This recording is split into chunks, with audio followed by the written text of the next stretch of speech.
Welcome to our channel. நம்ம இன்னைக்கு நல்ல skin brightening and whitening result தரக்கூடிய ஒரு ஹோம்மேட் சோப் தான் பார்க்க போகிறோம். வாங்க எப்படி பண்ணலான்னு பார்க்கலாம். 4 ஸ்பூன் அளவுக்கு உளுந்து எடுத்துக்கலாம்.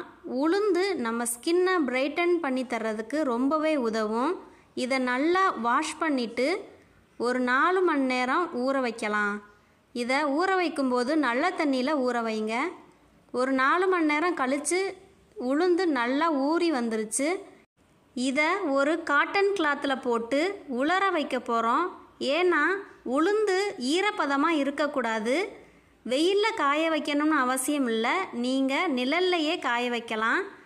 உளுந்தில் உள்ள ஈரப்பதம்னா போன பிறகு அதை ஒரு மிக்ஸி ஜாரில் போட்டு தண்ணி ஊற்றாமல் அரைச்சி எடுத்துக்கணும்.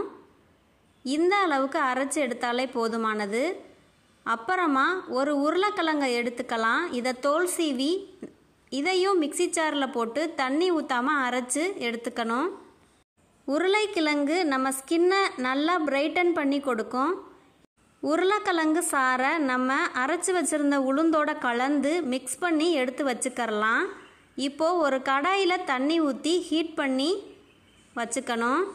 இதை நம்ம டபுள் பாயில் மெத்தட் படி செய்ய போகிறோம். 250 கிராம் அளவுக்கு கோட் மில்க் பேஸ் எடுத்துக்கிறேன். உங்கள்கிட்ட கிளிசரின் பேஸ் இருந்தாலும் நீங்கள் எடுத்துக்கலாம். இந்த கோட் மில்கில் ஏற்கனவே கோகோனட் ஆயில், ஆல்மண்ட் ஆயில் இந்த மாதிரி ஆயில்ஸ் யூஸ் பண்ணியிருக்காங்க. ஸோ நான் எக்ஸ்ட்ரா எதுவும் இதில் ஆட் பண்ணலை. நீங்கள் கிளிசரின் பேஸ் யூஸ் பண்ணும்போது நீங்கள் கோகோனட் ஆயிலோ இல்லை விட்டமின் இ ஆயிலோ இது கூட சேர்த்து சோப் மேக் பண்ணலாம். பேஸ் நல்லா கரைஞ்சி வந்துடுச்சு.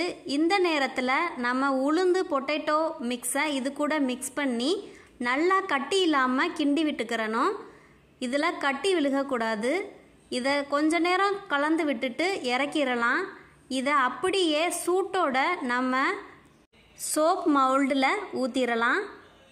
அதுக்கு முன்னாடி லைட்டாக தேங்காய் எண்ணெயை தடவி வச்சு ஊற்றிருங்க. 4 சோப் அளவுக்கு நமக்கு இன்றைக்கி கிடச்சிருக்கு. இதை நீங்களும் வீட்டில் ட்ரை பண்ணி பாருங்கள். ஒரு யூஸ்லேயே உங்களுக்கு டிஃப்ரென்ஸ் தெரியும். ட்ரை பண்ணி பார்த்துட்டு கமெண்ட் பண்ணுங்கள்.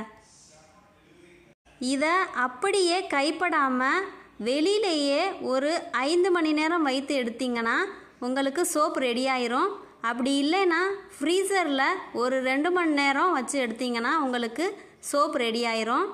நான் இன்றைக்கி வெளியிலேயே ஒரு 5 மணி நேரம் வைத்து எடுத்திருக்கேன்.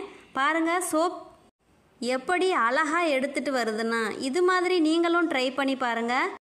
கண்டிப்பாக சூப்பரான ரிசல்ட் தரும். இந்த வீடியோ பிடிச்சிருந்தா லைக் பண்ணுங்கள், ஷேர் பண்ணுங்கள். தேங்க்யூ ஃபார் வாட்சிங்.